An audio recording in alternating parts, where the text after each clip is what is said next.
আপনাদের সাথে বিরিয়ানি রান্না করার একটা করুণ কাহিনী শেয়ার করব। মানে কতবার যে পানি দিলাম এই বিরিয়ানির মধ্যে। হ্যালো এভরিওয়ান, আসসালামু আলাইকুম, welcome to my another new video. তো সবাই কেমন আছেন? আশা করছি সবাই অনেক বেশি ভালো আছেন।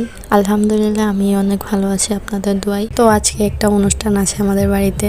আম্মু বলতেছে বিরিয়ানি রান্না করবে, তো আমিও ভাবলাম যদি বিরিয়ানি হয় তাহলে খারাপ কি হয়। তো এইদিকে মশলা টসলা সব কষানো হয়ে গেছে, পেঁয়াজ বেরেস্তা করে রাখা হয়েছে। তো এখানে আম্মু আজকে চিনি গুঁড়া চালটা দিয়ে বিরিয়ানি রান্না করবে। তো চিনি গুঁড়া চালটা ধুয়ে তারপরে মশলা কষানোর পরে দিয়ে দিল। মানে এমন একটা অবস্থা, আজকে বিরিয়ানি রান্না করতে গিয়ে প্রথমবার পানি দিয়েছে আম্মু, তারপরে পানি হয়নি, পরে আবার আমি পানি দিলাম। মানে চালটা এত ফুলতেছিল, তারপর আবার সেদ্ধ হইতেছিল না, পানির আন্দাজটা কেউ বুঝতে পারতেছিলাম না। মানে হয় না, এক চুলার মধ্যে দুইজন রান্না করতে গেলে ঝামেলা বাঁধে। এই তো এখানে মশলাটা